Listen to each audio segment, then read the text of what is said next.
Então, indo agora para o exercício 21, que vocês previamente já leram, né, já conhecem. Então nós temos agora um exercício que fala de curvas de oferta e demanda. Né? A curva de oferta, QO, é dado por essa função de primeiro grau, e a curva QD da demanda é dado por essa função de primeiro grau. Aí ele aqui explica que Q0 é a quantidade de oferta, como eu já comentei, e QD é a quantidade da demanda. E P, né, P aqui, que seria, numa função seria o nosso X, é o preço do produto. A partir dessas informações de oferta e de demanda, os economistas encontram o preço de equilíbrio, quando se igualam Q0 e QD. A pergunta do exercício é exatamente, para a situação descrita, qual o valor do preço do equilíbrio? Bom, o preço do equilíbrio é quando se igualam as duas equações, ou seja, é quando Q é quando Q0 é igual a QD. Quantidade de oferta é igual a quantidade de demanda. Então nós teríamos então que menos 20 mais 4P é igual a 46 menos 2P. Então vamos juntar P com P. Né? Eu acho que está mais simples passar então menos 2P para cá, ficando com 6P. E passando esse menos 20 para lá como mais 20, ficando em 46 mais 20. 46 mais 20 costuma dar 66. O 6 que está multiplicando agora, a gente passa dividindo 66 por 6. Isso costuma dar 11. Se a gente olhar nas alternativas, a gente vai ver então que seria a alternativa B de bola. Agora, na questão 22, nós temos que o administrador de um evento de teatro percebeu que com o ingresso do evento a R$ 20, um show conseguia atrair 200 pessoas. Ou seja, o ingresso é 20, 200 pessoas iam ao teatro. E que a cada R$ 1 de redução no preço do ingresso, o número de pessoas aumentava em 40. Ou seja, se ele dava R$ 1 de desconto, 40 pessoas. Se ele dava R$ 2 de desconto, então 40 vezes 80 pessoas e assim sucessivamente. Ele sabe que os donos do teatro só admitem trabalhar com valores inteiros. Ele está querendo dizer aqui que o desconto não vai ser de 50 centavos, né? Sempre um desconto de valor R$ 1, R$ 2, R$ 3. E acho que isso não influencia em nada a resolução do exercício. Pela dificuldade de disponibilizar o troco, e pretende convencê-los a diminuir o preço do ingresso. Considerando X, então X é o valor do desconto dado no preço de cada ingresso. E A é o valor arrecadado com a venda dos ingressos. Então, a expressão que relaciona A e X muito bem. Então, ele quer uma expressão que relacione a arrecadação com o valor do desconto. Vamos perceber, então, que se não for dado desconto nenhum, a arrecadação, se o desconto for zero, vai ser o quê?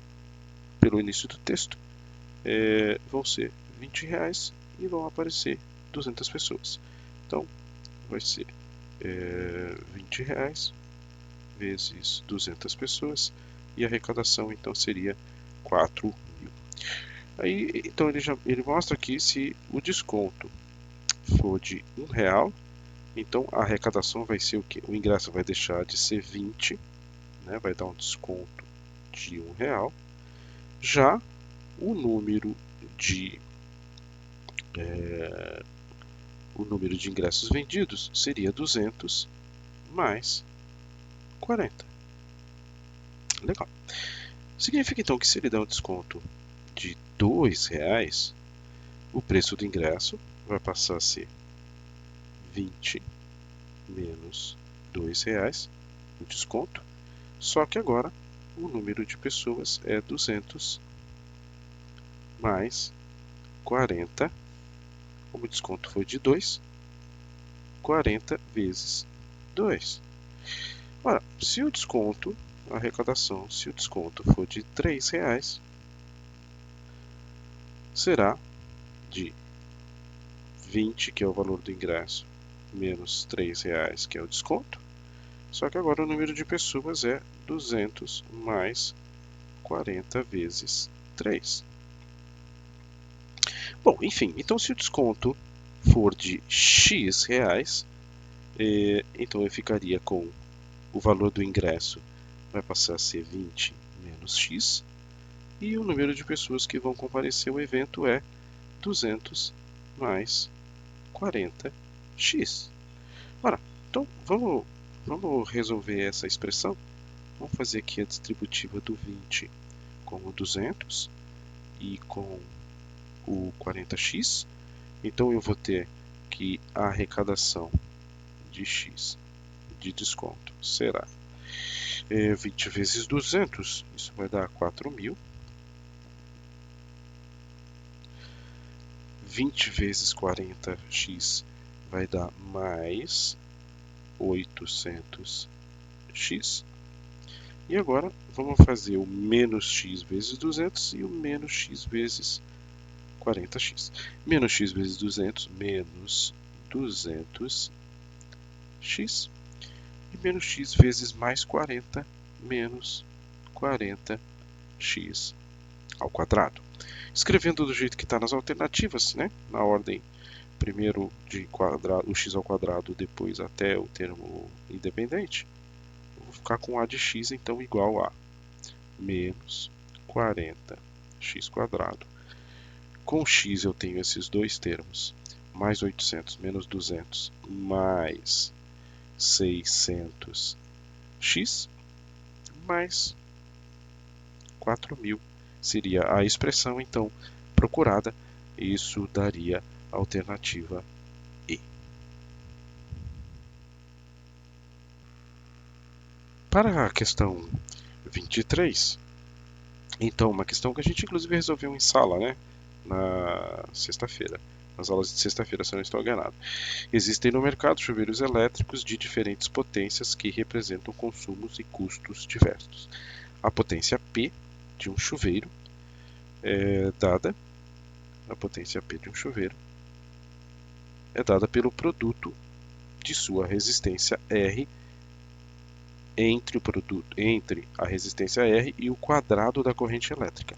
Então, P, né, a potência P, vai ser igual ao produto da resistência pelo quadrado da corrente elétrica, pela informação do próprio exercício.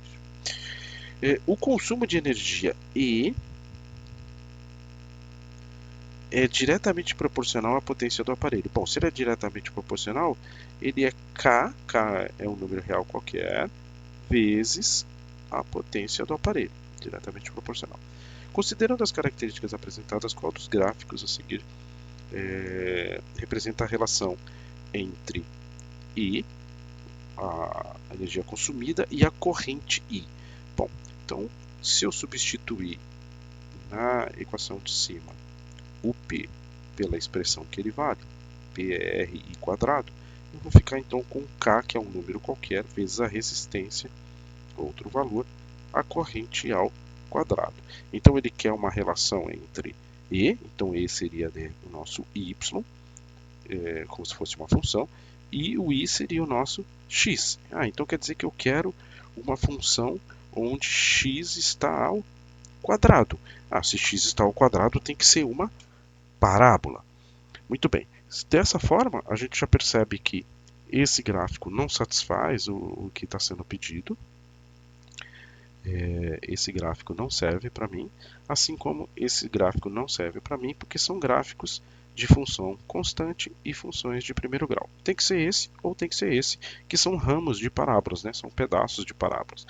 É óbvio que se o camarada consome nada, né? Então a pergunta, né, o E é o consumo de energia.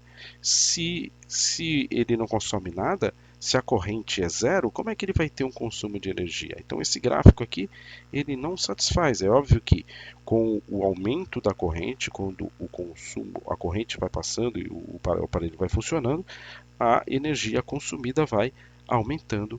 Então a alternativa D é a alternativa procurada. No exercício 24, nós temos então um exercício que parece que o Robson resolveu em algumas salas, enfim. Viveiros de lagosta são construídos por cooperativas de locais de pescadores em formato de prisma reto retangulares, né, de paralelepípedo, fixados ao solo com telas flexíveis de mesma altura, capazes de suportar a corrosão marinha. Para cada viveiro a ser construído, a cooperativa utiliza integralmente, a primeira informação aqui importante, né, ela utiliza 100 metros de tela, que é usada apenas nas laterais. Ora, então, quais devem ser os valores de x e de y em metro para que a área do viveiro, a área da base, né, do viveiro seja máxima? Então, já dá para entender que vai ser uma questão que envolve o conhecimento de máximos e mínimos de função, né? Então, muito bem. Ele quer que a área seja máxima. Ora, a área da base. A área da base é um retângulo, né? Como é que a gente calcula a área de um retângulo? Ora, a área de um retângulo é base vezes altura, que nesse caso é x vezes y. Muito bem. Quais são outras informações que nós temos no exercício? Diz que em volta, né, se usa 100 metros lineares de tela. E aí está aí uma coisa que poderia dar uma certa dificuldade na questão, né?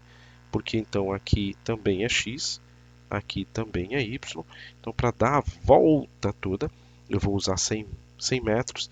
Significa que 2x, né, mais 2y vai dar os 100 metros de tela que vai ser utilizada para fazer a lateral do viveiro. E aí então, se eu coloco aqui o 2 em evidência, 2x mais y igual a 100, passo agora o 2 que está multiplicando dividindo, 100 dividido por 2 vai dar 50, significa então que y é igual a 50 menos x.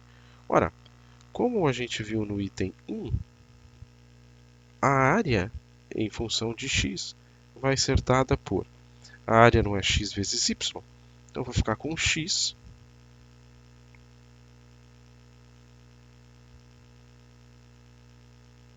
a área de x igual a x vezes y. Só que y é 50 menos x.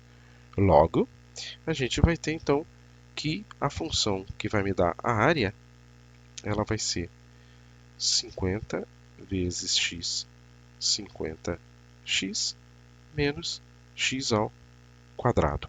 Então a gente quer saber qual deve ser o valor de x de y para que a área seja máxima. Então eu quero o quê? Onde é que eu encontro o máximo ou o mínimo dessa função? Essa função vai ter um máximo porque nós temos uma parábola com concavidade voltada para baixo. Então aqui nós vamos ter um ponto de máximo da função. E esse ponto de máximo da função eu descubro ele no x do vértice. Exatamente porque aqui eu não estou procurando qual é a área, eu estou procurando qual é o tamanho de x, qual é o tamanho da largura, do comprimento da base do viveiro. E aí então, se eu procurar aqui o x do vértice é menos b sobre 2a, que vai ser igual a menos 50 sobre o a vale menos 1 sobre menos 2. Isso aqui então vai dar 25. Então, legal. Se x é 25, se a gente voltar aqui, a gente descobre então que y será 50 menos 25, ou seja, também será 25, o que daria aí a alternativa B. Perceba que se você tivesse descoberto inicialmente, né, logo de cara, tivesse pulado essa dificuldade, que x mais y tem que ser 50, ora, ele não quer o valor de x e y, então a alternativa A poderia ser uma possibilidade de resposta, x valendo 1, y valendo 49, para dar 50 de resposta, só que 49 vezes 1 dá 49. 1,99 não pode, porque a soma tem que dar 50. 10 e 40, a soma dá 50, e o produto, né, que é o tamanho da área, seria 400. Então aqui 49, aqui 400, aqui é maior a área. Aqui a soma é 50 e 25 vezes 25 é 625. Então, de fato, sem necessidade de fazer muitas contas, dava para você, só olhando para as alternativas, verificar que a alternativa D era correta, porque a alternativa E também não serve, porque se o lado x for 50 e o lado y também for 50, na verdade eu não vou precisar de 100 metros, né, para dar a volta toda, eu vou precisar de 200 metros. E essa alternativa também não resolveria o meu problema. Simples assim. Na questão 25, uma outra questão que foi resolvida em sala, nós temos aquela situação da empresa de telefonia, que tem planos até para quem faz 500 ligações por mês, e ele começa dizendo, né, que nesse plano mensal ele cobraria um valor fixo de 200 para os clientes que realizarem até 100 ligações. Aquele exercício de função definida por mais de uma sentença. Então eu teria que f de x é igual a R$ 12 se o x for menor ou igual a 100 ligações, uma função constante. Aí ele prossegue dizendo que caso o cliente faça mais de 100 ligações, será cobrado um adicional de 10 centavos por ligação, e essa era a parte importante que a gente frisou, né, em sala, a partir da 100ª até a 300ª ligação. Então quer dizer que ele vai pagar os R$ 12 que ele já pagava na parte fixa, só que ele vai pagar mais um adicional de 40 centavos, um adicional de 10 centavos, ele vai pagar um adicional de 10 centavos para cada ligação a partir da 100ª até a 300, ou seja, então seria a quantidade de ligações que ele fez, 100, 101, 102, 103, então para cada uma além da 100ª, ou seja, menos 100, então ele vai pagar esse adicional. Isso vai acontecer se o x for maior que 100 e menor igual a 300 ligações, e ele conclui aí, termina dizendo que e que caso ele realize entre 300 e 500 ligações, será cobrado um valor fixo de R$ 32, volta a ser uma função constante, vai ser R$ 32 se o x for maior que 300. Então, quando a gente abordou essa questão em sala, né, então a gente viu que talvez não precisasse fazer isso tudo, né, que a gente fez. Se você olhar só para a primeira parte, até o x valendo 100, eu tenho que ter uma função constante. Se a gente olhar aqui na alternativa A, até o 100, eu não tenho uma função constante, então a alternativa A não serve como solução do nosso problema. E a partir daí, a gente verifica que na letra B, beleza, eu tenho aqui de fato R$ 12, né? Indo de 0 a 100 ligações. Eu vejo que na letra C eu também tenho R$ 12 de 0 a 100 ligações. Na letra D, o que acontece? R$ 12 quando é nenhuma ligação. E a partir daí, por exemplo, para 50 ligações ele já vai pagar, aqui, se eu não me engano, 15. Então, ou seja, está variando o preço. Está variando o preço, mas a função é constante. Isso aqui também não resolve o meu problema. Essa alternativa está errada. E da mesma forma aqui, né? Ele está dizendo que né, nesse caso, se fosse zero ligação ele pagaria zero, mas aqui não interessa, para qualquer valor menor que 100, a partir do zero, ele sempre vai pagar 12, ou seja, essa aqui também não satisfaz. Sobraram dois gráficos para a gente decidir. É óbvio que nós temos que ter aqui uma função crescente, né? Porque é 12 e 10 centavos por ligação, então se for 101 ligações vai ser 0,1 vezes 1, 0,2 vezes 2 e assim sucessivamente, ou seja, esse valor vai só aumentando. Ambos os gráficos nós temos um aumento, né, de 100 até as 300 ligações em ambos os gráficos, de 100 até 300 os valores vão aumentando. Mas, a partir daí, eu tenho uma função constante de novo quando é maior do que 300. E nessa função, a partir de 300, percebam que, embora o valor esteja aumentando pouco, ele está variando. E então isso aqui também não responde a nossa pergunta. E essa seria a nossa alternativa correta. Agora, na questão 26, nós temos aqui, então, foi dado um gráfico e se pedia qual era a soma de A, B e C, ou seja, você teria que descobrir a função qual era e aí só somar os valores de A, B, C para dar a resposta correta. Só para fazer de uma forma até diferente de tudo que a gente já viu, mas não imagino que seja novidade, perceba que nós temos as raízes aqui em menos 3, é uma raiz, e a outra raiz está aqui no 7. Então significa que a soma das raízes menos 3 mais 7 é 4 e o produto é 3 vezes menos 7 menos 21. Ora, toda função é dessa forma. Se eu colocar uma evidência, eu vou ficar com f de x igual a que multiplica x quadrado mais b sobre ax mais c sobre a. Se eu fizer a distributiva, eu volto para a situação anterior. Ora, mas vamos lembrar que a soma das raízes é menos b sobre a. Ou seja, se eu multiplicar por menos 1, eu vou ficar que menos a soma das raízes é b sobre a. E a gente sabe que o produto das raízes é igual a c sobre a. Então eu posso reescrever essa função como f de x igual a A que multiplica x quadrado, b sobre a é menos a soma das raízes x, mais c sobre a, que é o produto das raízes. Então a minha função ela vai ficar com a que multiplica x quadrado.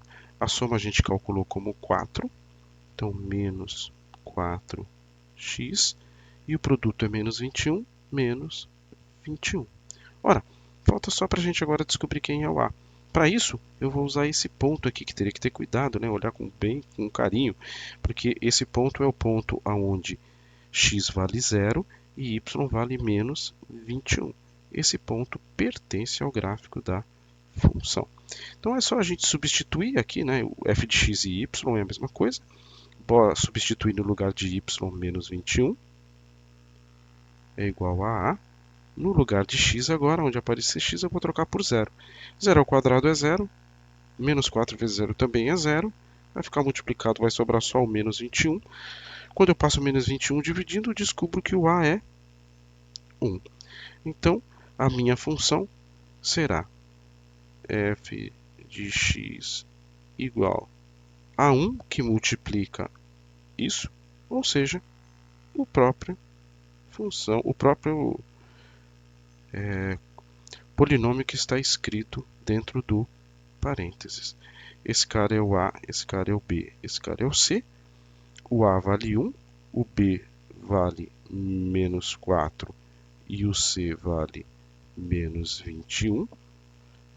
Menos 21, menos 24, menos 25, mais 1, menos 24, o que daria a alternativa A.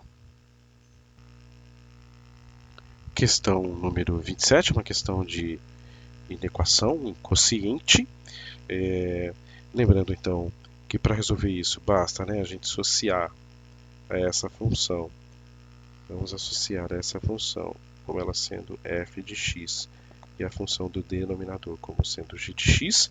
E aí, se vocês lembram, o primeiro passo é sempre descobrir as raízes. Então, quando é que x ao quadrado menos 4 é igual a zero? Isso vai acontecer quando o x quadrado for 4, vai acontecer quando o x for igual a mais ou menos 2. E aí, a função g é uma função de primeiro grau. Quero saber quando x mais 2 é igual a zero. Isso vai acontecer quando o x for igual a menos 2. Aí, no terceiro passo, a gente só faz a análise dos sinais dessas funções separadamente. Primeiro, fazendo uma análise da função f de x, é uma função de segundo grau que tem raízes em menos 2 e mais 2. Né? Então, aqui o menos 2 e o mais 2. E a função g é uma função de primeiro grau que tem raiz igual a menos 2, coincidindo com a raiz da função de segundo grau. Agora, e a gente vai fazer agora, então, a função f dividido pela função g, que é o que o exercício está pedindo para a gente aqui fazer. Passo uma vertical aqui por cada raiz.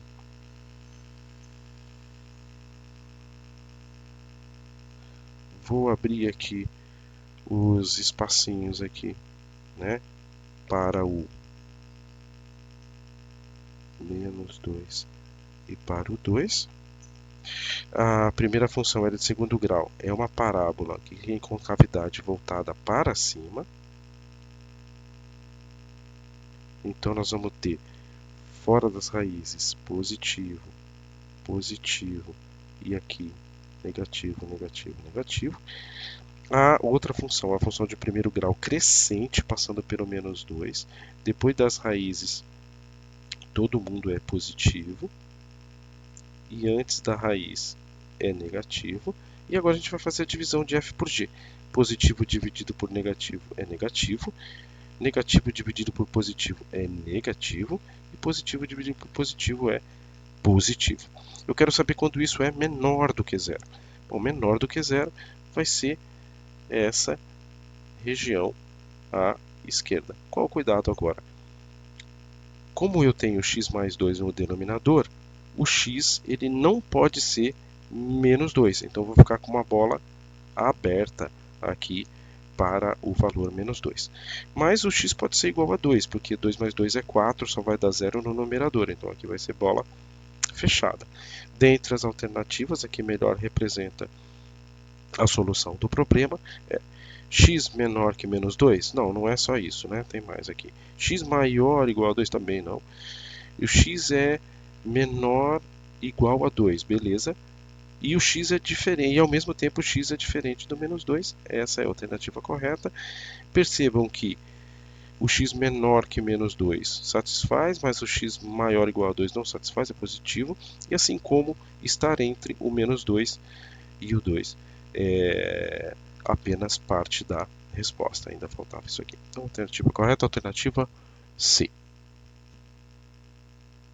Questão número 28 é uma questão para determinar os valores de K de modo que a função seja positiva para todo real. Bom, lembrando que nós temos aqueles 6 casos, né, onde apresentam os sinais da função, né? Aqueles a maior que zero, com duas raízes, né? Duas raízes com a menor que zero, com cavidade para baixo, enfim. O caso que nos interessa é quando a função é sempre positiva, ou seja, ela não toca o eixo x. E isso só acontece, né, quando não existem raízes. Para não existir raízes, o delta tem que ser menor do que zero. Ora, qual é o delta dessa função? Então, o delta dessa função é b ao quadrado menos 5 ao quadrado menos 4 vezes o a, que é 1, e vezes o c, que é o k. Então, o nosso delta aqui é 25 menos 4k. Isso vai acontecer quando o delta for menor que zero, então eu quero que 25 menos 4k seja menor do que zero. Posso passar esse k para cá, eu acho que fica mais simples. Então eu vou ficar com 25 menor que 4k. Agora o 4 está multiplicando, eu passo dividindo. 25 sobre 4 é menor que k. Ou se quiser escrever da forma como está nas alternativas, k maior que 25 sobre 4. Isso seria a alternativa A. Questão 29, uma questão de máximos e mínimos. Então temos aí uma função de segundo grau e a gente quer saber se ela tem valor máximo ou valor mínimo e se é máximo ou mínimo, qual é esse valor. Bom, logo de cara a gente tem que o A é menos 3, é menor do que zero. Bom, se ele é menor do que zero, a concavidade dessa parábola está voltada para baixo. E se ela está voltada para baixo, eu tenho aqui um valor de máximo. Isso já eliminaria essa e essa alternativa. Elas já não mais seriam parte da solução. Então agora, cabe agora a gente descobrir, né, que ele pergunta, né, qual é esse valor de máximo, qual é esse valor em questão. Ora, para saber o valor de máximo, qual é o valor o valor de máximo de uma função, lembrem que é o y do vértice. E o y do vértice é calculado como menos delta sobre 4a. Então, o y do vértice seria menos. Quem é o delta? O delta vai ser b ao quadrado, 25, menos 4, vezes o a, que vale menos 3, e vezes o c, que vale menos 2. Isso sobre 4 vezes a. O valor de a é menos 3. Bom, vamos fazer essa operação. Y do vértice, então, será. Tem um sinal negativo aqui fora, vamos deixá-lo aqui. Menos 4 vezes menos 3 dá mais 12. Mais 12 vezes menos 2 dá menos 24. Isso dividido por menos 12. 4 vezes menos 3. Então, aqui eu vou ter de resposta 1 com o menos de fora, menos 1 sobre menos 12. Ora, um número negativo dividido por outro número negativo, isso aqui vai dar mais 1 sobre 12, que daria a alternativa E. Última questão, questão 30, questão de física, traz um gráfico de uma função horária.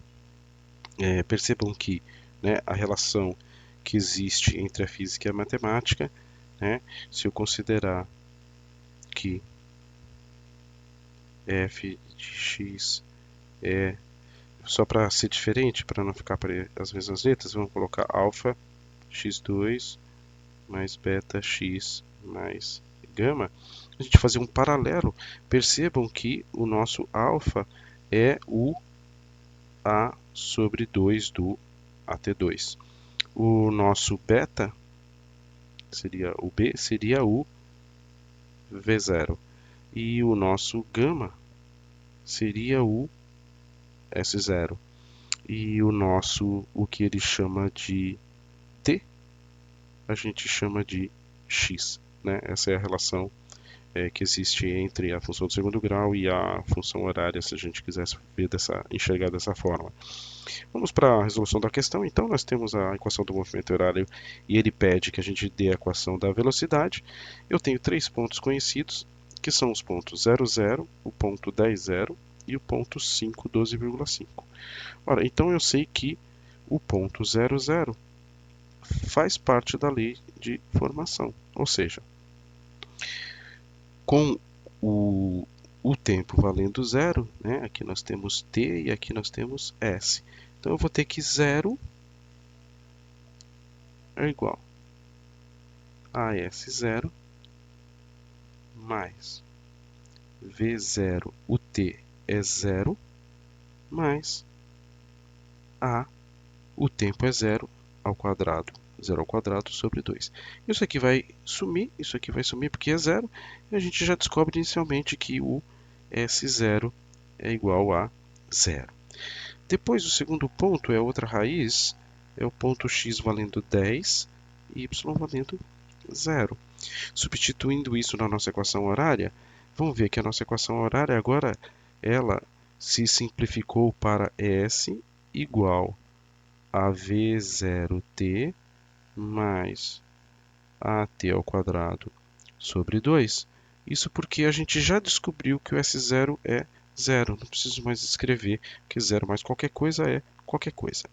E aí, então, substituindo o ponto 10, 0 agora, né, nessa função que sobrou, lembrando que t é 10, né, e que s é 0, nossa função ficaria 0 igual a V0 vezes 10, que é o tempo, mais a aceleração vezes 10 ao quadrado sobre 2. Isso daria para a gente, então, que 0 é igual, escrevendo de uma forma mais matemática, 10 vezes 0, só trocando a ordem, e 10 ao quadrado é 100, 100 dividido por 2, mais 50A. E agora falta, então, a gente utilizar o último ponto conhecido, que é o 5, 12,5. Então, quando o t é 5, o s é 12,5. Substituindo novamente nessa expressão mais simplificada, eu vou ter que 12,5 vai ser igual a V0 vezes o tempo, que agora é 5, mais o A vezes o tempo é 5, 5 ao quadrado sobre 2. Então, simplificando isso, acho que eu vou multiplicar toda a equação por 2. Isso aqui vai virar 25, 25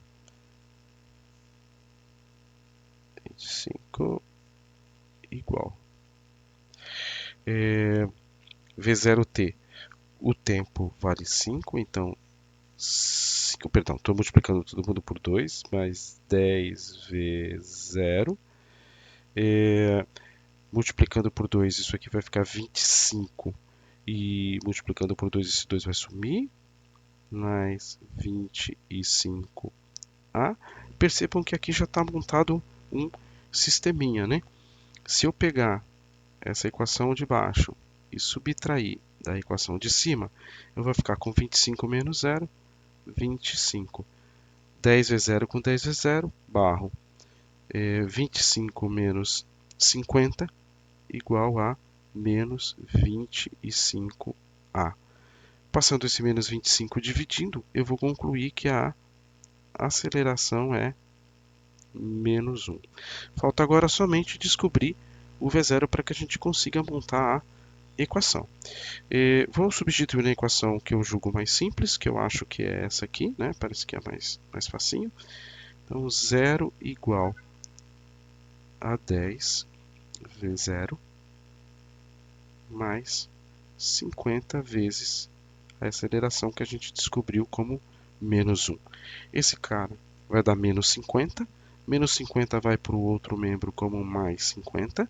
50 é 10 V0. O 10 agora, né, posso até cancelar aqui, né, divido por 10, divido por 10. Concluo que V0 é 5.